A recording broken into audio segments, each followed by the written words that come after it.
aí você se vê perto de ser cassado, porque eles aprovaram a admissibilidade.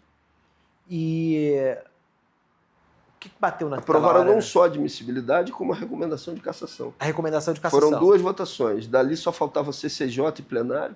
Eu perdi o recurso na CCJ também. Só falta o plenário. Só faltava. Só falta ainda, porque ainda está aberto, está ali. A espada está ali. E o que você pensou nessa hora, assim? Até você decidir pela greve de fome? Qual foi o sentimento que você teve? Como é que você encarou aquele momento a que você chegou? São vários momentos diferentes, né? Mas primeiro, eu tinha e tenho até hoje um sentimento de gratidão de muita gente que fez o acompanhamento dessa história, que são anônimos e que muita gente não viu, mas foram dezenas de reuniões no Conselho de Ética. Em todas as reuniões, Guilherme, tinha gente mobilizada lá dentro, em todas. E não era mobilizada porque a gente ligou, não. Tinha gente lá se mobilizando contra a cassação dentro do Conselho. Porra, apoiadores seus? Apoiadores. Pessoas de sindicatos, da educação pública, de movimentos aqui de movimentos de Brasília, de luta por moradia, em todas as reuniões. Nunca teve uma reunião que eu diga, não, aquela eu estava sozinho. Não, sempre teve gente lá, mesmo quando a gente não ligou para ninguém. Então tinha um sentimento de gratidão. Mas tinha também, da minha parte, uma sensação de que estava por um fio e que a cassação viria. Porque eu tinha ultrapassado um limite que no jogo institucional não poderia ser passado. Eu não tinha base institucional suficiente ali, dentro do espaço parlamentar, para aguentar o tranco de uma disputa, de uma briga com Lira. E aí eu tinha uma convicção íntima muito forte que a única maneira de vencer essa história era com a rua, era com uma base social que não estava dentro daquele espaço parlamentar. Era fazendo com que esse jogo desempatasse para o nosso lado a partir do momento em que as pessoas se solidarizassem e se mobilizassem. E eu estava muito convicto disso.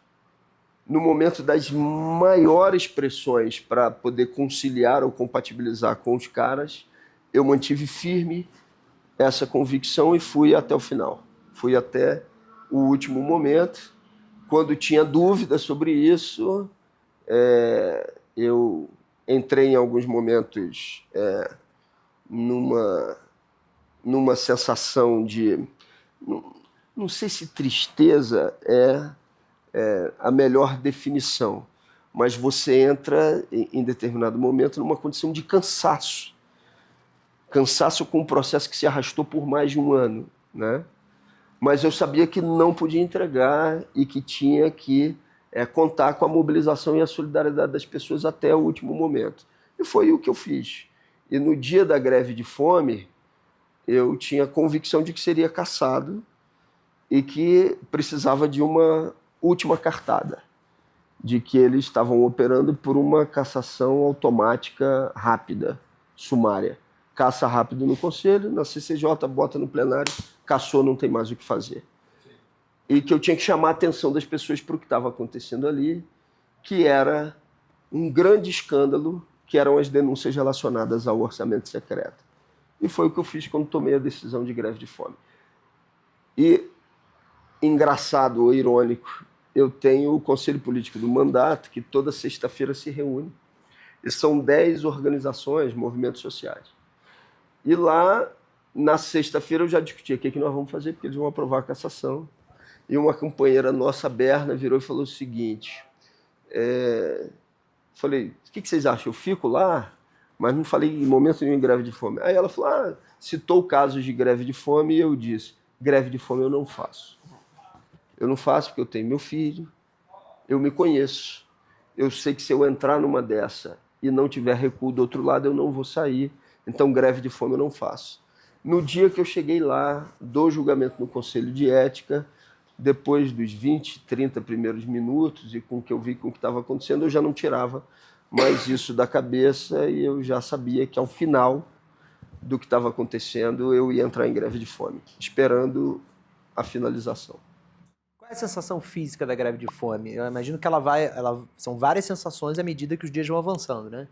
Eu tive uma conversa que foi fundamental para segurar os aspectos físicos, porque eu me joguei no desconhecido. Uma coisa é você entrar numa greve de fome, você sabendo, já tendo passado por uma outra, ou já tendo estudado sobre o assunto. Eu não fiz isso.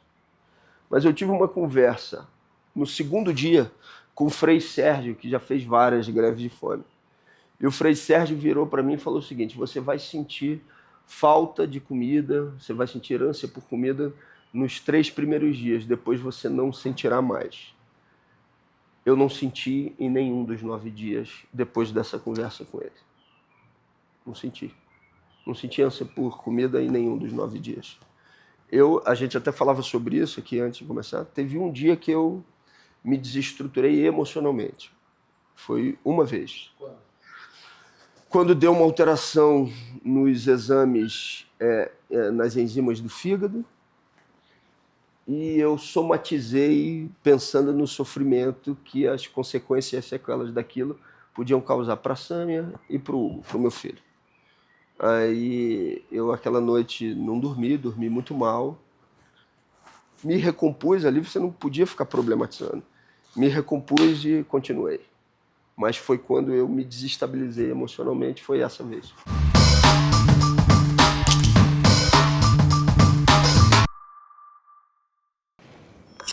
Tá com medo de estar vivendo na Matrix? Bora sair desse bug? Tec, tec, tec no Amado Mundo. Tecnologia de um jeito simples e traduzido. Amado Mundo. Dá pra se informar sem surtar.